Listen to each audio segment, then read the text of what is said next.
Bonnie and I just came back from our walk, and she is definitely pooped out. She is under the gazebo, under the table, and I am taking a few moments to kind of soak up some much needed vitamin D and take some time to rest before I get the rest of my day going.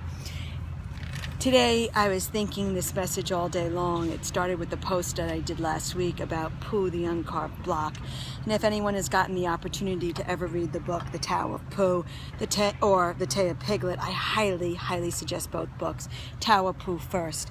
And what's amazing about the Toa of PU is that at the very beginning of the book, the author, who likens Taoism to the adventures of Winnie the Pooh, and in it he makes mention, his name is Benjamin Huff, I hope I said that right, and he mentions that PU, P-O-O-H, in Tao is P-U, P-U with an asterisk, and that actually means the uncarved block, things in their simplest form, things that are waiting to be created.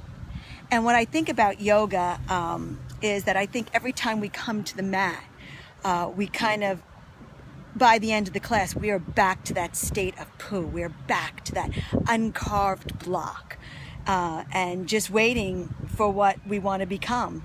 We leave everything else on the mat, all the stress and things that aggravate us, and even the joy. You know, we've got to leave the joy behind too. We've got to make room for new joy. It's not always about leaving behind the things that bother us. It's also about the closure on the things that bring us happiness, so we can build on that happiness by making room and starting again as this uncarved simple block. Truthfully, PU in the Taoist means tree in its natural state, tree in a forest, which means that it hasn't been touched yet. So you come back to these simplest forms and these simplest times. And yoga isn't the only way to achieve this state. Your breath, you inhale something new and you exhale that which is expired, and the inhale expects that you're new and waiting for something, it's an empty vessel waiting to be filled again. So we have all these great opportunities to come back to our simplest forms. And I love that, because I think far too often we get stuck in a rut, and then we wonder why we can't create. We wonder why that the things that we want in life we can't achieve. And the truth is that we hold on so much to the things that have carved our vessels, carved our block, that we do not empty it and kind of come back to our original state and allow that new energy to come in, that new energy to refill us. And then again, having to release it. You know, for me, I couple prayer with yoga. So I pray, and each prayer is a new prayer. Each prayer is a new opportunity to fill my vessel, to show the gratitude. So it's a constant renewal, a constant coming back to the state of simpleness. If I could speak English, it would probably be even better. Also, what I love about the Toa of PU is that it brings us to the remembering that it's not necessarily the final destination, but the adventure itself. See, Winnie the Pooh in his most simplest state, although he always wants to achieve one thing, and that's to get to the honey, right? That's all he thinks about, that's his desire.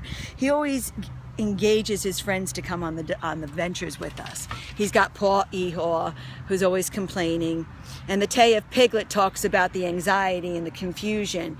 But yet Pooh in his simplest state can engage and cohabitate and coexist and be on the adventures with all his friends and embrace all their different personalities, whether it's the ever-knowing wise old owl or the bossy rabbit.